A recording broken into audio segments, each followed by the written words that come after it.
Hi, Vanessa Mimas here with the first experimental episode of EBD TV, a show about things I think are cool. Today's interview is with Amy Kirschner, who is a very inspiring woman who runs a business-to-business trade network in Vermont called the VBSR Marketplace, and who is just very actively building towards a new sustainable economy. So Amy just participated in her first hackathon, which was put on by Random Hacks of Kindness, which is a global innovation community that's dedicated to building open technology. And she submitted an idea for Pop-Up Burlington, an idea for a matchmaking site that would connect underutilized commercial spaces in her town with creative people who wanted to use it. And her idea won. And now there's a working alpha. And I thought this was awesome. So I asked her some questions about how the hackathon worked and how this tool could be diffused to help other communities build local economies. And here's what she had to say. Enjoy.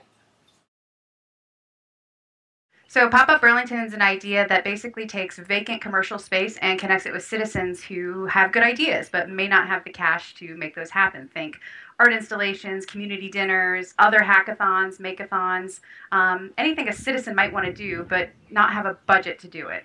And let's start by assuming goodwill in this transaction instead of assuming that people are trying to screw each other and we need to ask 100 questions to vet the space. Let's just assume that people are cool and mature and they can figure this out if we just provide a little extra help with the connection. Having just read a bunch on shareable.net about San Francisco and how they wanted to be the sharing city, I'm like, Burlington could be the sharing city too.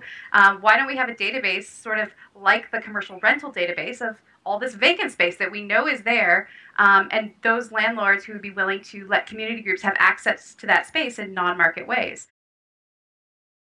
We're calling it alternative resourcing. So we're discouraging cash transactions, but encouraging anything from gift to sponsorship to trade, anything that's, I think, outside of the typical economy. And that could take different forms.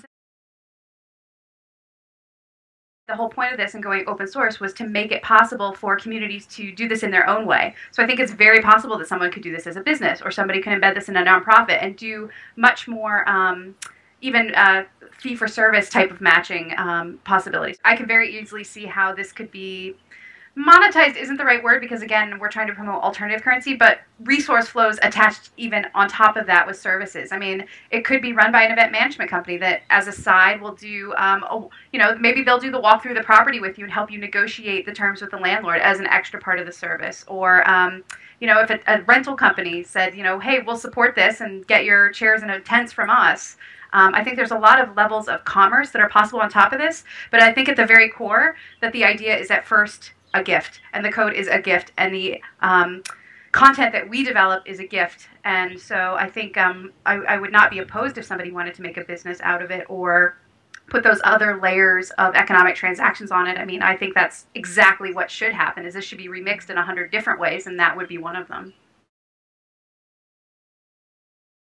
Very clearly there will need to be planning and zoning permits, so let's get our act together and figure out, how we can get basically a system in place from planning and zoning that people can apply for that. And culturally, what's been done around here, we learned from doing some research, was that a lot of these pop-ups tend to have temporary leases in them, so I'm still looking for some sample leases that, the lease would just be for one night, but it would still be a legal document in a sense for the pop-up space. Back in early May, I submitted the problem to the Random Hacks of Kindness website, which has a really good template for laying out what exactly the problem is and what you're looking for. And then on the day of the actual event, you get up and give a 5-minute presentation to the people who are in the room to see who wants to work on your project. So before the event, people can sign up to be a part of your team, or they can actually join at the event to be a part of your team. And the first hour of this hack, the submitted problems get up and give their 5 minutes, and then literally people pick and then break. And, there were multiple rooms, and we were at a dorm up at the University of Vermont, so we went to the student lounge and literally sat there for the rest of that day and then the following day and got it working. And we actually, we didn't stay awake all night and consume vast amounts of Red Bull or anything. We did it in about 14 hours between both days. Adam Bouchard took the lead on what was technically possible to deliver by 3 p.m. the next day. And he sort of, from a developer point of view, outlined that for us.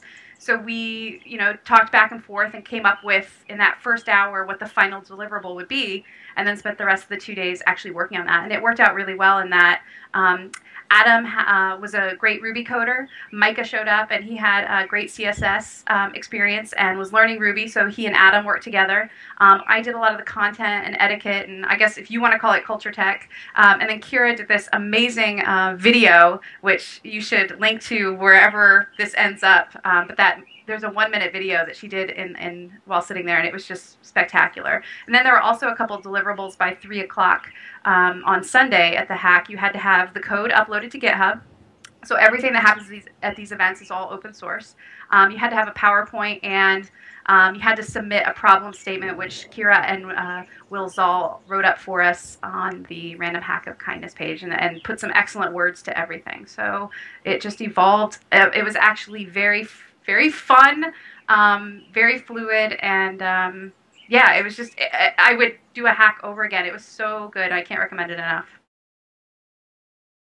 Yes, you can get the alpha code in GitHub, and I should say it's alpha, so there are immediately some formatting and bug issues.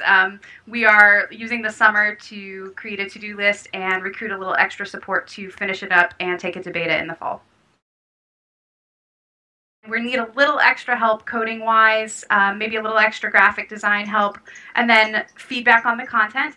And then we're looking for other towns who are sort of willing to give this a go and see how their experience is, so that we can be in communication with them over the summer, and then launch a beta in the fall where, again, I'm imagining the beta is people could really manage themselves. It wouldn't require an organization or a curator, but citizens can manage it themselves pretty easily, or a group of volunteers.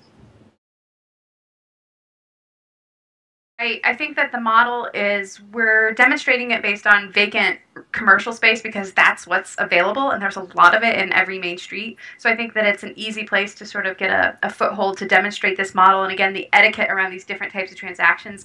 But imagine if we apply this to other things now.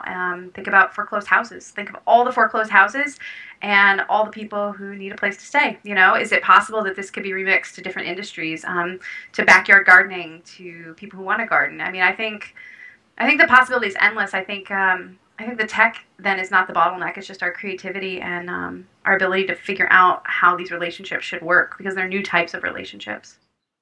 And that's a wrap. So if you'd like to participate, you can check out popupburlington.herokuapp.com for the current information on the project.